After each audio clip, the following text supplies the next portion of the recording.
ہیں کہ اگر کسی جگہ امام جو اصل امام ہے وہ نہ ہو، کسی وجہ سے کہیں اور گیا ہو، تو پھر اس کی عدم موجودگی میں کوئی دوسرا ایسا شخص جس کے پاس داڑھی نہیں ہے لیکن قرآن اس کا ٹھیک ٹھاک ہے، قرآن پڑھنا آتا ہے، نماز کے طور و طریقے اس کو معلوم ہے، تو کیا وہ امامت کر سکتا ہے کہ نہیں؟ اور اس کے ساتھ داڑھی والے لوگ بھی موجود ہیں لیکن ان کا قرآن کے تعلق سے ان کا علم اتنا اچھا نہیں ہے، تو کیا بغیر داڑھی والا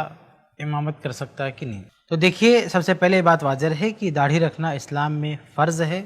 واجب ہے، ضروری ہے، کیونکہ اللہ کے نبی صلی اللہ علیہ وسلم نے اس کا حکم دے کے رکھا ہے، اور یہ اصولی بات ہے کہ اللہ کے نبی صلی اللہ علیہ وسلم جس چیز کا بھی حکم دے دیں وہ چیز واجب ہو جاتی ہے۔ تو اللہ کے رسول نے کہا وَاعْفُوا اللَّحَ، داڑھی معاف کر دو، یا اور روایات میں وَاغْفِرُوا اللَّحَ، داڑھی بڑھاؤ، تو یہ چیز کیا ہے؟ واجب ہے، حکم ہے اس میں، اس لیے یہ چیز واجب ہے، تو داڑھی رکھنا چاہیے۔ یہ نماز ہی کا مسئلہ نہیں ہے، بلکہ نماز ہو یا غیر نماز ہو، ہر جگہ داڑھی ہونی چاہیے۔ یہ مسئلہ نہیں ہے کہ صرف نماز کے لیے داڑھی رکھنے کی بات ہے، بھائی نماز ہو یا غیر نماز ہو، چہرے پہ ایک مسلمان شخص کے چہرے پہ داڑھی ہونی چاہیے۔ ہمارے یہاں ایک عجیب صورتحال ہے کہ بہت ساری اسلامی تعلیمات پر عمل کی بات آتی ہے تو اسے صرف نماز کے موقع سے دیکھا جاتا ہے،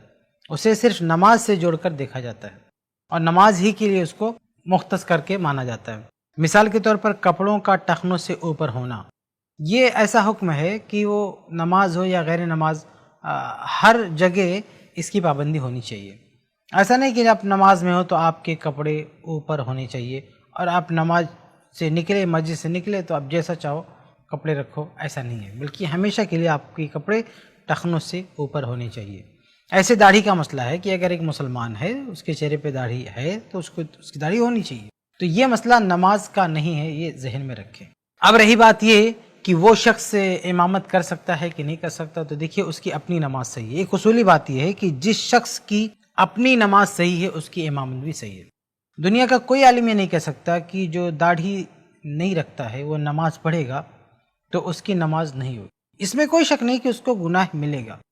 وہ گنہگار ہے، داڑھی نہیں رکھا، ایک غلطی کر رہا ہے، ایک گناہ کر رہا ہے، لیکن یہ جو نماز ہے اس گناہ کا اس نماز پہ اثر نہیں پڑے گا، نماز اس کی ہو جائے گی۔ جیسے اور بھی بہت سارے گناہ ہوتے ہیں، ایک آدمی ایسا تھوڑی ہے کہ داڑھی کیا مسئلہ ہے، انسان بہت سارے گناہوں سے لت پت ہوتا ہے اور وہ نماز پڑھنے کے لیے آتا ہے، تو ان گناہوں کا اپنا ایک مسئلہ ہوتا ہے، لیکن نماز پہ ان کا اثر نہیں ہوتا، الا ہے کہ کوئی شرک کر رہا ہے، کچھ ایسے گناہ ہیں